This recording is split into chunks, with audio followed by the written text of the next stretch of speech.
Hey yo, gentita, ¿qué tal, gente? ¿Cómo están el día de hoy? Hoy, gente, día 187 de 365 días haciendo una planchita por cada día del año.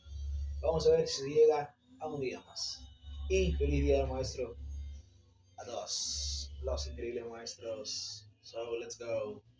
Trabajó como contador personal de un hombre rico. Aquella posición le permitió escalar socialmente y con el tiempo convertirse en un próspero comerciante de abarrotes en el puerto de Mollendo, Arequipa. Su éxito y holgados ingresos lo llevaron a ceder sin freno ante su mayor debilidad. Producto de ella tuvo 14 hijos, 4 con su esposa y 10 más con distintas mujeres. Una de ellas fue Berenice Reynoso, una joven de 24 años que vivía en un pequeño pueblo aledaño donde Guzmán había extendido parte de su red comercial. Producto de esta furtiva relación nacería un niño, al que semanas después aceptaría registrar como Manuel Rubén Abimael Guzmán Reynoso, sin imaginar que años más tarde aquel niño impregnaría su nombre y apellido en las páginas más oscuras y tristes de la memoria del Perú, al transformarse en el genocida más grande de su historia. Nació el 3 de diciembre de 1934 y vivió junto a su madre, su abuela y sus 2 tías en una humilde casa de adobe ubicada en un pequeño distrito de 2.500 habitantes llamado El Arenal, perteneciente a la provincia de Islay, Arequipa, pero su llegada al mundo no fue motivo de celebración. Los apuros económicos pesaban, así como las habladurías de un pueblo conservador y despiadado ante un hijo extramarital y con padre ausente, ya que durante los primeros años Abimael Guzmán padre desatendió sus responsabilidades.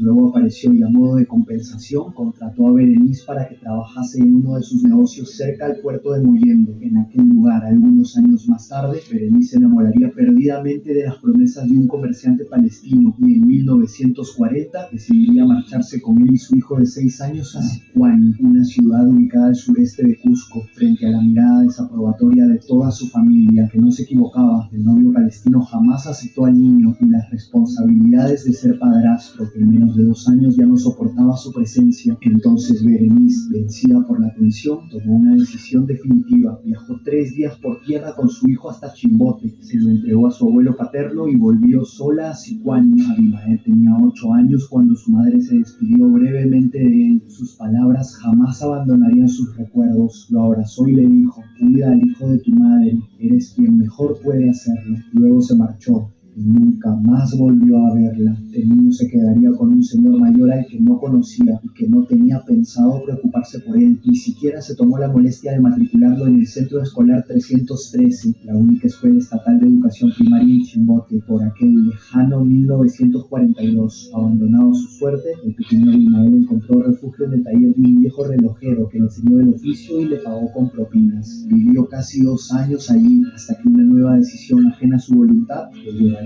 nuevamente lejos. Uno de los hermanos de su madre, ante un insistente pedido suyo, decidió hacerse cargo de él y accedió a darle educación, techo y comida, a cambio de que sirviera en las tareas del hogar después de estudiar. A los 10 años de edad, Abimael retomó sus clases en una pequeña escuela ubicada en una casona antigua y pudo acabar la primaria con 14 años. Su paso a secundaria significó otro cambio drástico. Abandonó la calma de su pequeña escuela para ingresar al tumulto de la gran unidad escolar 2 de Mayo, donde se encontró con compañeros de aula mucho más avispados, llenos de códigos de barrio y lenguajes distintos, costumbres ajenas al mundo que Abimael conocía. Él era un chico tímido, le costaba mucho expresarse y hacer amigos, no tenía ni uno solo, únicamente compañeros. En casa tampoco hablaban mucho con él, salvo para darle órdenes propias de su trabajo, como trapear pisos, lavar platos, ropas y otros encargos. En la tarde, los habitantes de la casa descubrieron que Abimael no había cumplido con ninguna de sus labores del día. Lo buscaron y hallaron en su habitación empapado de sudor y con un dolor abdominal que parecía estar acabando con él. Lo subieron al taxi y lo llevaron al hospital Alcides Carrión. Había sufrido una apendicitis que por la espera se convirtió en un fatal cuadro de peritonitis, pero una cirugía le salvó la vida. Después de eso, una tía paterna, conmovida por la situación, decidió interceder por él para que su padre lo aceptara en casa y lo incluyera entre sus hijos legítimos. Entonces, en febrero de 1949 y con 15 años, Abimael volvió a cambiar de hogar. Esta vez su destino lo llevó a la ciudad de Arequipa, a la casa de aquel hombre que había embarazado a su madre, le había puesto su nombre y desapareció por completo desde entonces. Llegó a una casona grande y con un amplio portón de madera. Tocó la puerta y una ama de llaves lo invitó a pasar. Allí estaba su padre, innegablemente lo era. Su parecido físico lo evidenciaba y también parecían compartir la misma personalidad distante. Su padre era un hombre frío y poco demostrativo. Además, no había sido el afecto paternal lo que le hizo recibirlo, sino el incesante pedido de su hermana y la aprobación de su mujer, una chica joven de origen chileno llamada Laura Jorquera, quien sin reparo arropó a Abimael con muestras de afecto y protección. Lo trató como a un hijo más. Sus numerosos medios hermanos también lo aceptaron y lo hicieron sentir en familia por primera vez.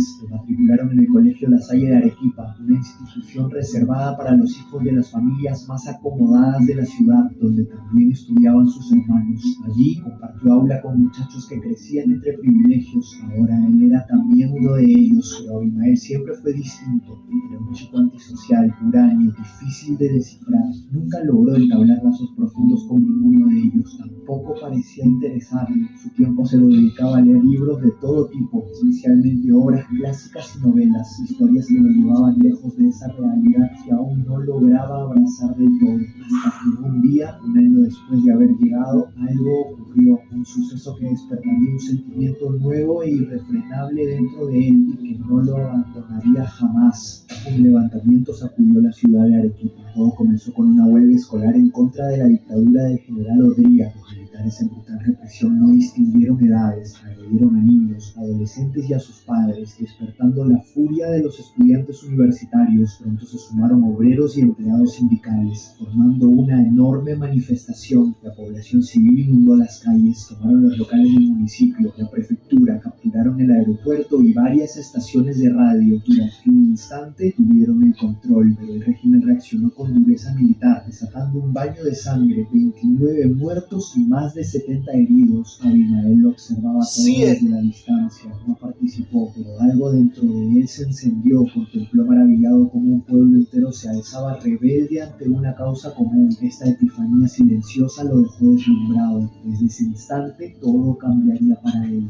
Hasta entonces había sido un chico retraído y con escasa determinación, pero algo despertó. Atraído por el fervor ideológico del comunismo, decidió acercarse al Partido Comunista de Arequipa y tocó sus puertas buscando un lugar entre sus filas. También se sumergió de lleno en los textos de Marx y Mao Zedong y empezó a admirar profundamente a Joseph Stalin, aquel despiadado dictador responsable de millones de muertes por hambruna, represión y exterminio. Stalin solía resumir todo en una frase: una muerte es una tragedia, pero 1.000.000 de muertes solo es estadística. El joven Abi, como lo había empezado a llamar su nueva familia, absorbía toda esta información en silencio, sin despertar las sospechas de nadie. Escondido tras las tapas de gruesos libros, comenzó a gestarse en un fanatismo ideológico que décadas más tarde convertiría la vida cotidiana de los peruanos en una sangrienta pesadilla. Nadie lo advirtió, ni su madre postiza, ni sus hermanos, tampoco sus maestros o sus compañeros de colegio, quienes lo recuerdan como un chico tímido, lacónico, pero muy respetuoso ante los demás. En 1952, Abi terminó el colegio con 18 años y postuló a la Universidad San Agustín de Arequipa. Ingresó a la Facultad de Derecho. Dentro de ella descubrió un mundo nuevo que jamás imaginó. Debates encendidos, conferencias, discusiones ideológicas y charlas políticas latían en cada rincón. Era un espacio donde las voces se alzaban sin temor y cada idea era dicha con convicción, algo que él jamás se había atrevido a hacer. Por primera vez se sintió libre de expresar lo que pensaba y sentía, de estrenar esa autoestima que había empezado a reconstruir poco a poco gracias a la bondad y cariño de Laura Jorquera. Entonces, aquel chico taciturno que jamás pudo sentirse parte de ningún lugar parecía al fin haber encontrado su sitio en el mundo. Aprovechó sus primeros años universitarios para integrarse a la Federación de Estudiantes y no tardó en convertirse en un dirigente combativo, siempre sediento de causas por las que luchar, mientras leía con fervor los textos de Marx, Engels, Lenin, Stalin, intentando hallar en ellos respuesta y dirección. Por primera vez logró tejer vínculos con algunos compañeros que compartían sus inquietudes ideológicas y con un profesor que se convertiría en su mentor, Miguel Ángel Rodríguez Rivas. El catedrático lo introduciría tanto al universo de la filosofía como al mundo del alcohol, guiándolo en interminables tertulias junto a sus otros discípulos. Solían reunirse en el bar Clillón Serrano, pocas cuadras de la universidad, universidad. Allí, entre vasos y cigarros, Rodríguez se mostraba como un comunista ferviente con ideales incendiarios de revolución. Solía sostener que los hombres eran superiores a los ángeles, ya que estos solo podían ser buenos, mientras que los humanos teníamos el cielo y el infierno a nuestra disposición. Años más tarde, Abimael Guzmán evocaría esta influencia en sus memorias, confesando que fue entonces cuando descubrió la médula misma de la ideología que late en todas las acciones. Impulsado por aquella visión, antes de concluir la carrera de Derecho, decidió matricularse en paralelo a la pequeña Facultad de Filosofía, cuyas aulas albergaban apenas 3 alumnos, pero eso era lo de menos. Lo realmente importante es que esa elección le permitiría prolongar su permanencia en la universidad por casi 9 años, tiempo que emplearía en edificar piedra por piedra ese terrible fanatismo que marcaría su vida junto a la de millones de peruanos. Al terminar ambas carreras, consiguió un modesto puesto en un estudio jurídico, pero no pasaría mucho tiempo antes de regresar a su querida Universidad San Agustín. Fue todo gracias a su mentor, Miguel Ángel Rodríguez, quien le consiguió una plaza como docente en la Facultad de Letras. Una vez dentro, Abimael se involucró activamente en luchas internas, principalmente en una campaña cuyo objetivo era remover a ciertos profesores para incorporar a otros con clara orientación marxista, con el argumento de mejorar la calidad de enseñanza.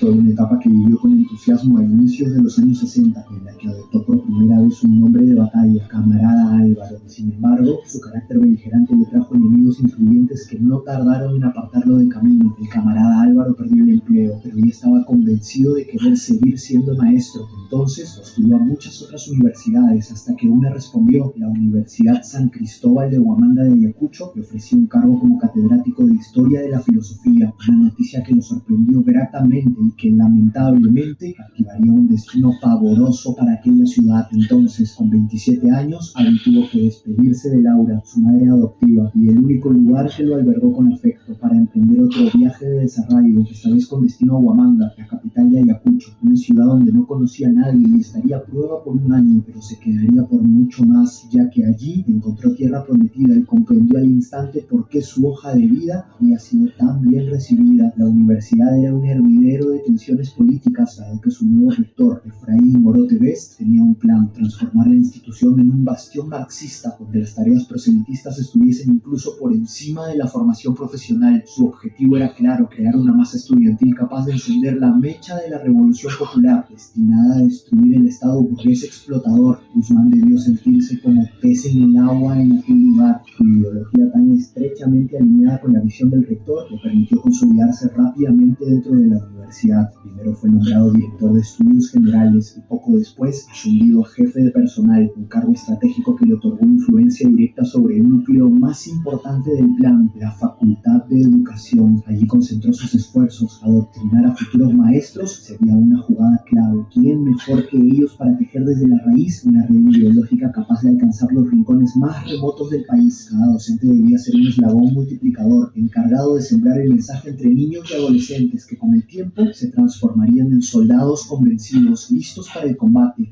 Ese sería el verdadero punto de inflexión para lograr moldear lo que ellos denominaban masa revolucionaria. Luego se aseguraban de que estos jóvenes docentes encontraran rápidamente trabajo en recónditos colegios. Fue así como en 1962 el rector Efraín Morote Best, con Guzmán a su diestra, comenzaron a sentar las bases sobre las que años más tarde se edificaría uno de los capítulos más bárbaros y dolorosos de la historia del Perú, llamado Sendero Luminoso. Morote era un hombre de baja estatura, con un bigote bien cuidado y estilo elegante. Era sociable y carismático, tanto que pudo cultivar amistades influyentes como la de Jorge Basadre y José María Arguedas.